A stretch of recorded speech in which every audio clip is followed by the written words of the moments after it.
Vendredi 18 octobre 2024, Hudson, Massachusetts.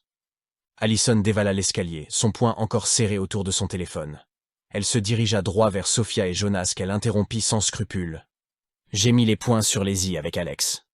Il sait maintenant qu'il ne peut plus jouer avec moi. » Sophia ouvrit la bouche pour répondre, mais Jérémy surgit à ce moment-là. « Allison, tu es bouillante ce soir. Évite de foutre le feu à la baraque, ok ?» Elle le foudroya du regard. Sa détermination mutait en frustration, en colère. Sophia s'esclaffa en entendant Jérémy, sans remarquer que l'humeur de son ami basculait. « Je comprends que tu veuilles te protéger, Ali. Mais tu n'as pas peur que ça empire les choses si tu l'attaques comme ça ?» intervint Jonas. « Je n'ai pas besoin de tes conseils, Jonas, » répliqua-t-elle sèchement. Le malaise se peignit sur la tête de Jonas. Sophia tenta de prendre sa défense, mais sa désinvolture alcoolisée ne fit qu'aggraver la situation. Allison recula et les fixa, les yeux grands ouverts. C'était évident. Ils étaient tous complices, même Sophia. Elle savait quelque chose qu'elle taisait. Pourquoi? Comment n'avait-elle pas remarqué qu'ils la prenaient tous pour une cinglée? « Puisque c'est comme ça, je me casse. Je n'ai pas besoin de supporter ça. » Elle pivota et se dirigea vers la sortie, Sophia sur ses talons. « Attends-moi, Allison. Tu n'as qu'à rentrer avec Jonas puisqu'il paraît que je suis qu'une folle. » Allison claqua la porte au nez de Sophia, plantée sur le seuil, choquée. Elle courut jusqu'à sa voiture. Les mains tremblantes, elle ouvrit la portière et hurla. « Putain !» Ils s'étaient certainement tous mis de concert pour la harceler. Oui. Echoes était un complot. Il voulait la faire craquer. Mais elle n'était pas dupe. Elle recula, zigzaga jusqu'à la route, pila au milieu de la chaussée, puis enclencha la marche avant. Son esprit se rétrécit comme un tunnel, hypnotisé par les arbres qui surgissaient de l'obscurité. La pluie commença à tomber, drue, brouillant ses perceptions.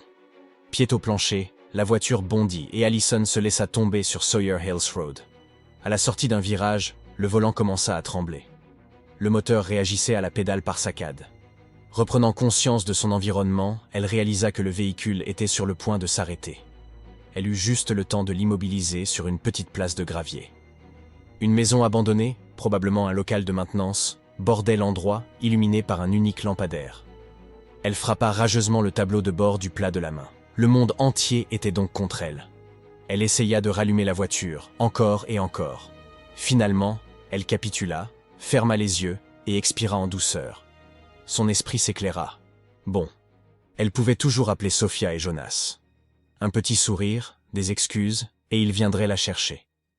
Un message s'afficha sur l'écran lorsqu'elle voulut appeler Sophia. Pas d'opérateur de réseau. Elle balança l'appareil sur le siège passager et fixa le décor, transformé en bouillie lumineuse par la pluie ruisselante. Dans le rétroviseur, elle aperçut des flashs clignotants, encore distants. Une voiture arrivait, peut-être un invité qui rentrait. Elle sortit précipitamment et se mit à faire de grands gestes. L'auto s'approchait rapidement et Allison se déporta sur la route. Il fallait que le chauffeur la voie. Une camionnette noire, une Chevrolet Express, s'arrêta devant elle, l'éblouissant de ses phares jaunes. Allison resta plantée devant la voiture, ruisselante, les vêtements collés à la peau. Le chauffeur ouvrit lentement la portière, un homme d'une cinquantaine d'années, abaissant le capuchon de son hoodie pour se protéger de la pluie. « Qu'est-ce que tu fous ici, sous ce déluge, petite ?» Sa voix était rauque, son visage dur, orné d'un nez aplati. Allison lui expliqua que sa voiture était en panne et ne démarrait plus. L'homme proposa de jeter un coup d'œil, la rassurant et lui disant que ce n'était probablement rien. En le suivant, elle remarqua les épaules larges de l'inconnu. « Donne-moi tes clés, petite. » Après une hésitation, elle lui tendit ses clés. Elle les posa dans une main musclée et massive. Il entra dans la voiture, tenta de la démarrer. Assis d'une fesse sur le siège, il tourna la tête et leurs yeux se croisèrent. Allison se sentit dépouillée par ce regard. Il essaya une deuxième fois de l'allumer. « Non, c'est foutu. Tu n'as pas eu d'alarme sur le tableau de bord. » Allison secoua la tête. Il actionna l'ouverture du capot et se dirigea à l'avant du véhicule. Il balada ses mains par-ci par-là, vérifia si les éléments étaient bien fixés. « A-t-il la moindre idée de ce qu'il fait ?» s'interrogea silencieusement Allison. « Monsieur, pourriez-vous me prêter votre téléphone? Je veux appeler une amie. Elle viendra me chercher. » L'homme leva la tête et réfléchit. Il fouilla la poche de son hoodie et sortit un vieux téléphone. Après un coup d'œil sur l'écran, il tapota dessus et le rangea à nouveau. Désolé petite, je n'ai plus de batterie. Si tu veux, je peux te ramener, en ville je veux dire. Plus Allison observait l'homme, moins elle se sentait à l'aise. Quelque chose en lui la dérangeait. Néanmoins, elle ne pouvait se résoudre à rester plantée seule au bord de la route, en pleine nuit. Combien de temps s'écoulerait avant qu'une autre voiture ne s'arrête? Elle était trempée, et la nuit se refroidissait. Elle pourrait toujours lui demander de la déposer à la première station-service ou fast-food encore ouvert. De là, elle appellerait Sophia. « Oui, je veux bien, merci. » Une crispation imperceptible effleura les lèvres de l'inconnu. Il referma le capot. « Allez, on y va petite. » Elle le suivit en direction de la camionnette. Allison remarqua à nouveau sa posture, trapue et légèrement voûtée. Il se dirigea vers la porte du passager, l'ouvrit et lui fit signe de monter. Elle hésitait, son cœur la mettait en garde, mais son esprit n'était obsédé que par une seule idée, mettre un terme à cette soirée chaotique. Que pouvait-elle faire d'autre? La pluie l'avait glacée, son téléphone ne fonctionnait plus, et aucune voiture ne circulait sur cette maudite route. Elle dépassa l'homme en murmurant un remerciement et grimpa dans la camionnette. Il referma la porte. L'habitacle était imprégné d'une vieille odeur de tabac et le sol jonché de restes d'emballage de fast-food. Allison boucla sa ceinture et se tint bien droite, les jambes et les bras près de son corps pour éviter le contact avec l'intérieur du véhicule. L'homme contourna la camionnette, ouvrit puis claqua rapidement le haillon du compartiment arrière. Son visage surgit derrière la vitre. 2 secondes. Il ouvrit et s'installa en retirant son capuchon. Ses cheveux, gris et coupés courts, laissaient paraître un tatouage grossier sur sa nuque, juste sous l'oreille. La lumière du plafonnier accentuait son allure rugueuse et son profil aplati. « Alors, petite, tu fabriques quoi toute seule, en pleine nuit ?» Elle détestait qu'il l'appelle « petite ». Quelque chose la frappa soudainement, la posture, la démarche, le hoodie. Merde, merde et merde. C'est le type qu'ils avaient vu dans l'allée, celui qui est arrivé après Jonas. Où était-il arrivé avec Jonas? Le claquement de porte, c'était celui de la camionnette. Son cœur se mit à accélérer. La peur la traversa comme une décharge électrique. Cela n'était pas qu'une simple coïncidence. C'est gentil, monsieur, mais je suis sûr que mes camarades vont bientôt passer. Je vais les attendre ici, finalement. Elle voulut détacher sa ceinture, mais la main puissante de l'homme enserra la sienne, sur la tâche. Mais non, voyons. Tu vas rester sagement avec moi et ça va bien se passer. De l'autre main, il saisit le menton d'Allison, la forçant à le regarder. T'es gentille, et moi je te laisserai retourner chez toi. Allison laissa échapper un petit cri entre ses joues écrasées, les pupilles dilatées. Elle secoua la tête pour se libérer, il pressa encore plus fort, des larmes emplirent ses yeux. Désespérée, elle remua sèchement la tête et attrapa la base de l'index de l'homme entre ses dents et serra de toutes ses forces. Un goût de tabac, de sel et de sang envahit sa bouche.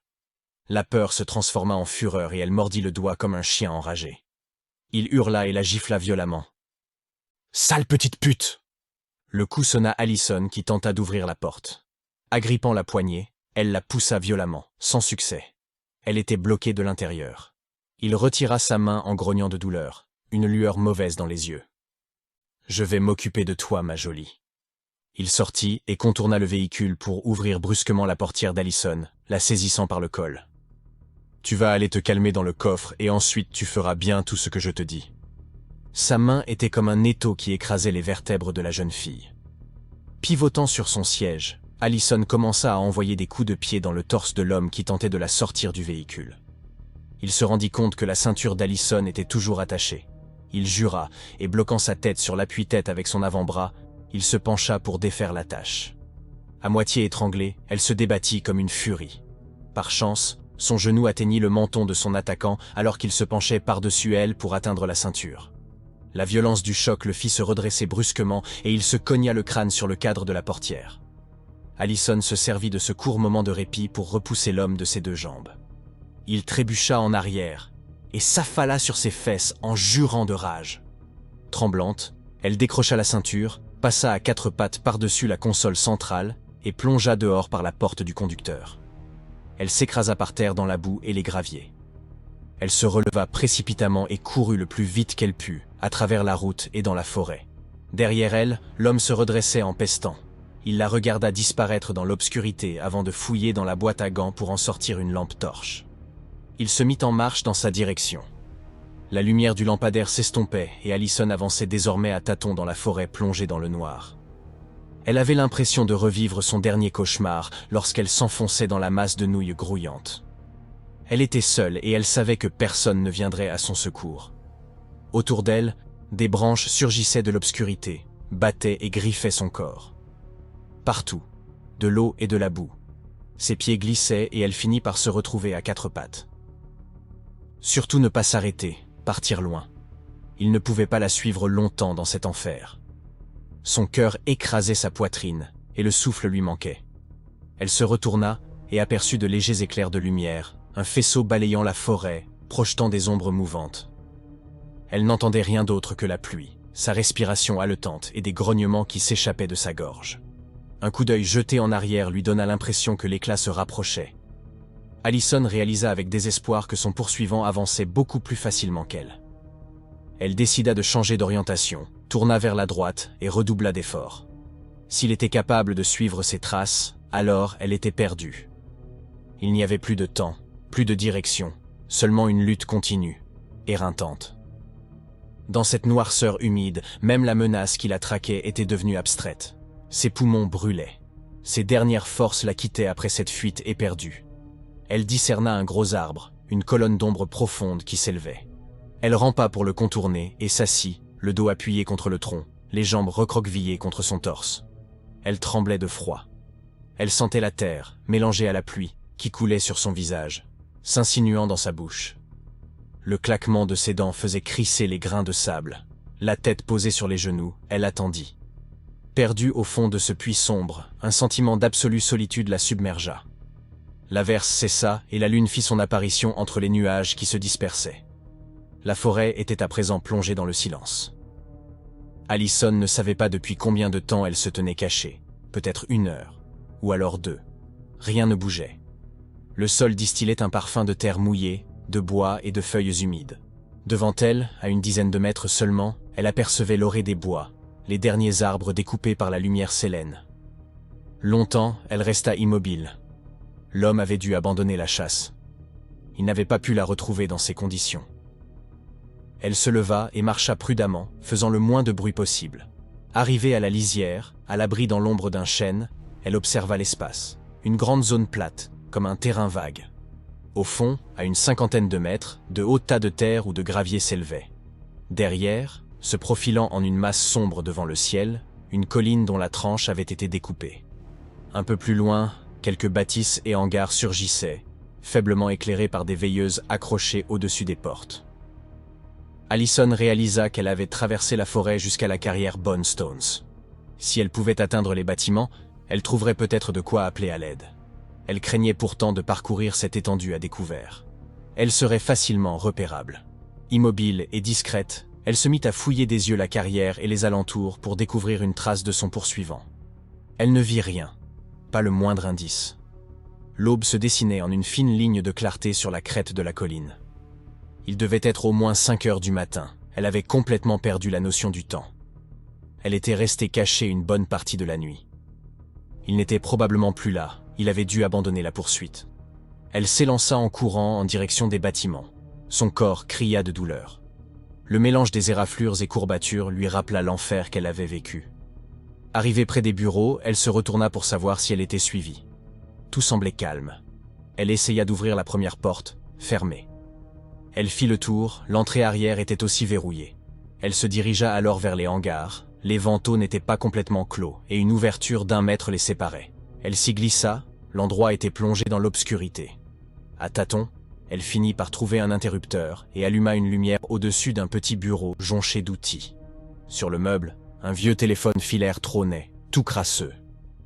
En se saisissant du combiné, Allison ressentit un soulagement inespéré en entendant la tonalité. Elle fit le numéro de sa maison, ses doigts tremblants de froid. Elle remarqua que ses mains étaient couvertes d'éraflures et ses ongles noirs de terre. Il sonna de nombreuses fois avant que la voix pâteuse de son père ne lui parvienne.